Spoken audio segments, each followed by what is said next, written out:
Le Tercer Monde. Una piedra radiofónica arrojada hacia la nada.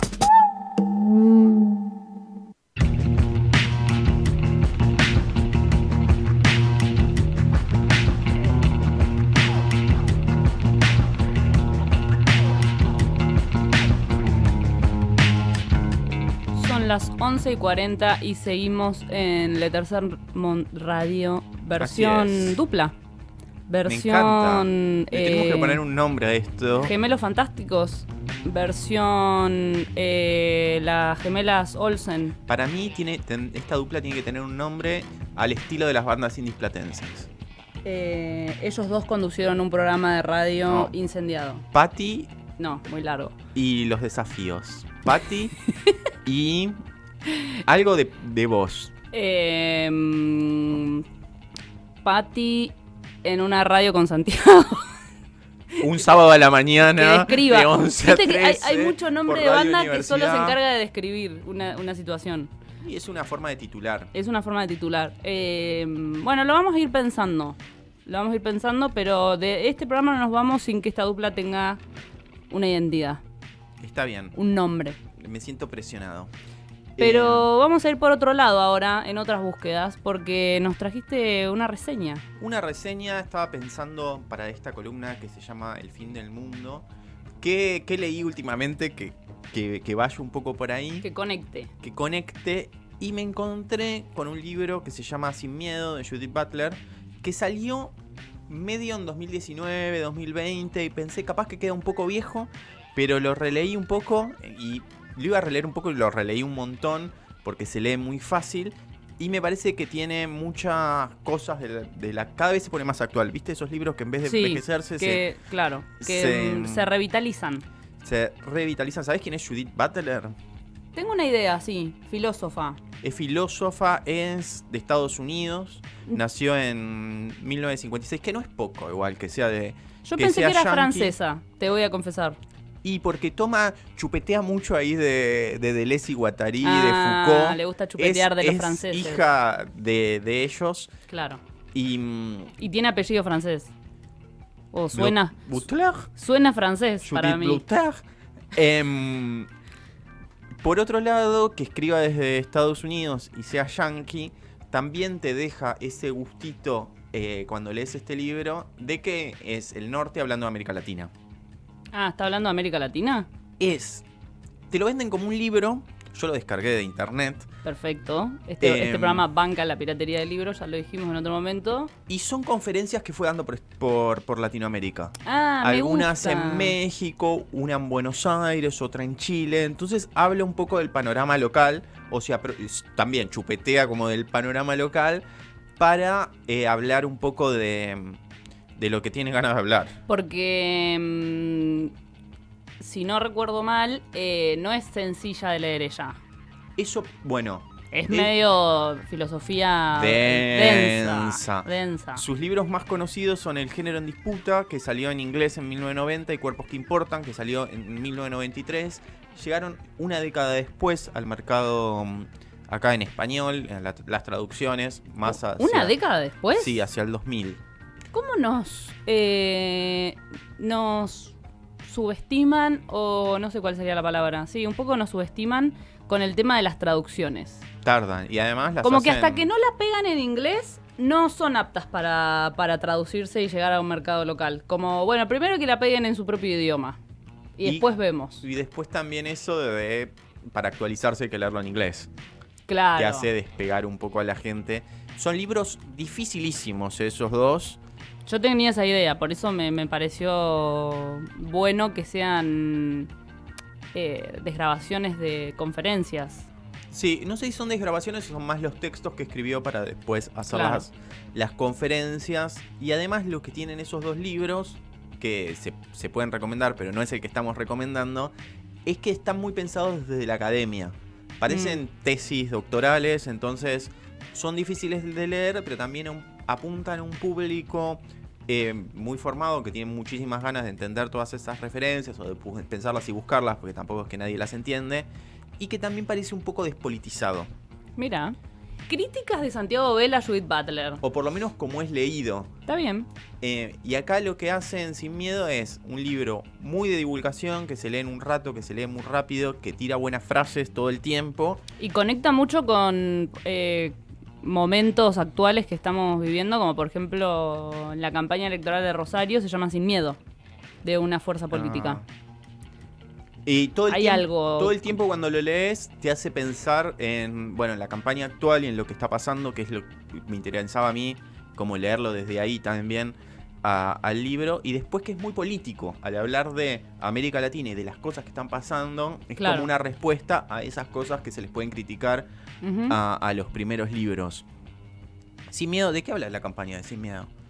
Y un poco como el candidato de Ciudad Futura, Juan Monteverde, que el fin de semana pasado ganó la interna del peronismo en Rosario, plantean el eslogan de Sin Miedo como una campaña también en donde los distintos movimientos sociales que conforman esa alianza proponen, digamos, una propuesta de ciudad sin violencia, o por lo menos sin miedo a enfrentar esos problemas que generan hechos de violencia como lo que están sucediendo en Rosario, digamos, como que ponen el foco en la posibilidad o la idea de imaginar una ciudad sin esos niveles de violencia. Estás diciendo cosas re serias y un poco me dan ganas de bailar por la cortina. Santiago, me molesta no, que se vea. No banalices la violencia en Rosario, te voy a pedir por favor. Viene un poco por ahí como una respuesta a los discursos de derecha que quieren imponer miedo para ordenar, miedo para... para reprimir y ordenar, imponer también ciertas políticas económicas. Entonces va un poco por ahí el título, que igual también hay que interpretarlo, porque al ser un ciclo de conferencias no es que todo el libro es tan armonioso y va directo hacia eso de Sin Miedo. Y también agarra un poco los feminismos, que es lo que ella viene laburando desde siempre, decir, bueno, cómo los feminismos aparecen en la campaña y cómo ahora se repliegan contra el feminismo. ¿Qué significa este repliegue contra el feminismo? ¿Por qué pasa? Perdón la pregunta, pero ella habla en un tono como más de electoralista, digamos, de cómo se juega la política en ese plano, o habla en términos más generales. En algunos sí habla de la política, porque habla de los discursos de odio que están en ciertos dirigentes. Habla bastante de Bolsonaro. Claro. Es bien de la época de Bolsonaro, de él habla un montón. Inclusive ella fue a Brasil en la época de Bolsonaro y fue repudiada por un grupo de derecha que la fue a buscar al aeropuerto. Digamos, hay algo ahí que ella se pregunta por qué significó tanto. Claro. Si soy una académica muy de nicho, muy de universidad. Claro. Entonces se empieza a dar cuenta, digamos, se debe haber dado cuenta antes, pero en este libro lo demuestra, de qué se dice en la universidad y por qué eso genera violencia, qué cambiaría eso en la política en general. Esa parte está piola. Y después se pregunta por las humanidades también, que ahí aparece el futuro, que siempre el futuro está pensado en las exactas, como la ciencia para el futuro, tecnología, y digamos, bueno, ¿y las humanidades qué juegan ahí? Claro. Que es una buena pregunta y da algunas respuestas. ¿Qué dice? A ver. Y va hacia el género, que es de lo que más sabe.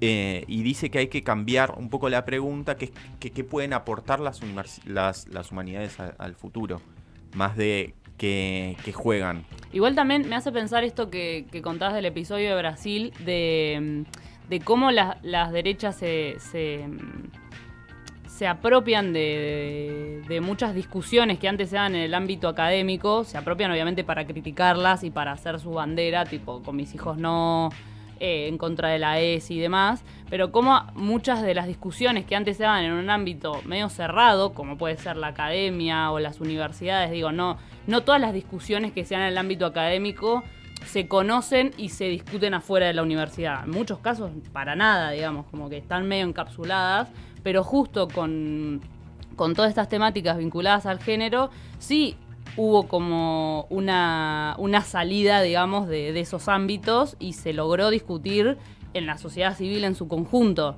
Entonces, ahí como que sí hubo como un trasvasamiento, digamos, de lo que estaba más encerrado en la academia, a que se discuta en las instituciones, en las escuelas, en los medios, en la calle, y que mucho de eso que se discute tiene un diálogo muy fuerte con teorías y con producción que nació o que se dio en el ámbito universitario. Y eso no pasa con muchos temas. Por ejemplo, con temas vinculados a justicia y seguridad no pasa en lo más mínimo. No hay tanto diálogo entre lo que se dice comúnmente en la discusión política y lo que se estudia o lo que se produce académicamente. Sí, capaz que es el momento, porque ella planteó estas cosas en los 90 y después a la discusión pública llegó 15 años después, capaz, por lo menos acá en Argentina. Lo que está bueno es cómo va haciendo esa unión en decir, bueno, se discutió esto de género y cómo discutir el patriarcado en general discute capaz el orden económico de un país, y ahí se mete con vidas vivibles, digamos, qué vidas hay que defender, que también es lo que plantean los discursos de derecha, y qué vidas son descartables. Entonces ahí se meten con la vida y la muerte, y es como que es bastante clara, y ahí va hacia la dictadura en la charla que dio acá, específicamente en Argentina, y habla de primero el crimen de lesa humanidad y después un segundo crimen que es negarlo. Que es un poco lo que hace una semana dijo lo que está pasando ahora Bullrich discutiendo como si cuántos desaparecidos son, y lo que dice es la negación del exterminio es la continuación de ese exterminio bajo una nueva forma. Si tal destrucción nunca se produjo o si no fue tan grave, eso significa que puede volver a producirse y que no será tan grave. De ahí también es una idea de futuro posible y horrible. Que nos plantea la derecha. De hecho, está esto de, bueno, seguimos viviendo, podemos estar mejor, digamos, puede volver. Y es algo que nadie, o que no lo escucho tanto, no nos estamos animando a decir porque es muy horrible, pero que un poco lo empiezan a plantear y nos lo están diciendo. Claro, es que también lo llamativo es que están jugando un poco los discursos de derecha actual con esta idea de generar miedo. O sea, como que ellos tienen en su poder la posibilidad de... No sé si te resuena que en muchos discursos de campaña y discursos políticos está presente la amenaza. O sea, como... Sí, votanos o se quema el país. Exacto, votanos como o que vas a ser pobre. La amenaza es permanente y de algún modo eso genera miedo. Digo, gran parte de los que, por ejemplo, nos asusta un país gobernado por estos personajes de derecha, nos da miedo lo que pueden llegar a hacer. Y el miedo es un sentimiento muy oscuro y muy paralizador. Sí, la clave es como que es paralizador, entonces no te deja soñar. Que es de lo que venimos hablando en esta sección. Si tenemos miedo no podemos soñar una realidad muy distinta, entonces vamos a apostar a poco para no perder. Claro. Y ahí vamos perdiendo derechos. Sí, y aparte también, o sea, una cosa es que es como el potencial también, porque ellos desde hoy, o sea, desde el lugar actual, no pueden, tal vez, bueno, en algunos lugares sí, como en Jujuy, por ejemplo, pero como que este país y muchos otros, pero tiene una historia en donde el miedo y el terror ocuparon, digamos, un lugar muy importante como ordenador de la sociedad. Y están volviendo a plantear eso mismo, digamos, como esa idea de orden y de, bueno, no importa cómo ese orden lo vamos a lograr y lo que falta es firmeza, fuerza, coraje, etcétera, para lograr ese orden. Bueno, en algún sentido, algunos sectores pueden no pensar que eso es contra ellos, pero después hay que ver, que es un poco lo que pasó en muchas experiencias, digamos, que se asentaron en esa idea de orden. Porque la idea de ordenar bajo la fuerza no es que con seleccionar unos grupos ya está. Después se termina irradiando a toda la sociedad o a gran parte de la sociedad. Sí, como ya lo vivimos. En un Claro. punto, ahí cuando hablabas pensaba en cortar el pelo corto para los varones, cómo fue muy impuesto como algo que generaba orden y no cambia nada. Digamos, Sí. que te obliguen a cortarte el pelo si tenés ganas de tener el pelo corto. Sí, tener el pelo largo fue un símbolo de rebeldía durante mucho tiempo. Sí, hay que luchar hubo que luchar por cada pelotudez, por cada cosa. Bueno, ¿y qué más plantea Judith Butler que nos ayude a pensar el presente? Dice algo que no sé si es muy nuevo, pero capaz que está bueno decirlo, de las paredes porosas de las instituciones. Cómo las instituciones que parecen organismos cerrados y que no tendrían nada que ver con el afuera, que es también una crítica que se le hace al gobierno y a la universidad, son en realidad porosas, y poder hacer foco en esos poros que miren hacia afuera de las instituciones. Me imagino unos agujeros negros llenos de mugre, perdón. Con la idea de poro, no Pero se me vino va por nada ahí. muy agradable. No, me parece que va exactamente por ahí, porque ella trabaja mucho con el cuerpo como concepto, y el cuerpo es algo húmedo, Sí, deja ahí. pero que es en un punto sucio, y que está bueno también para pensar una idea de hacer política, no sucio en términos de sucio de delito, sino lo que la derecha nombra como embarrarse a veces, que se pone las botas y sale al campo, pero sí como estar ahí laburando. Y un cuerpo que labura, estar aspirado, le pasan otras cosas, como que alguien que está de traje en una oficina o en una universidad. Me parece que va un poco hacia ahí, y hacia pensar también así las ciencias sociales, las humanidades. Me parece que va un poco por ahí. Bueno, entonces Santiago nos recomienda Sin Miedo de Judith Butler. El subtítulo es Formas de resistencia a la violencia de hoy. Y para... ¿Es para ATP? ¿Vos decís que alguien Sí. se lo baja y todo bien? Sí, es para que cualquiera se lo baje y cualquiera lo lea en un rato. Es como leer columnas de un diario. Bien. Está bueno para las vacaciones de invierno, quienes tengan. Perfecto. ¿Y se consigue fácil o...? Sí, yo lo conseguí muy fácil. Perfecto. Ya Si no, están buscando... nos escriben a @letercermundo y les Pídanlo. damos el sitio justo para Pídanlo, descargar. hasta que no nos busque el PDFs. FBI no vamos a parar con esto de filtrar libros. Bueno, vamos a escuchar Vienen bajando de Él mató a un policía motorizado y ya volvemos.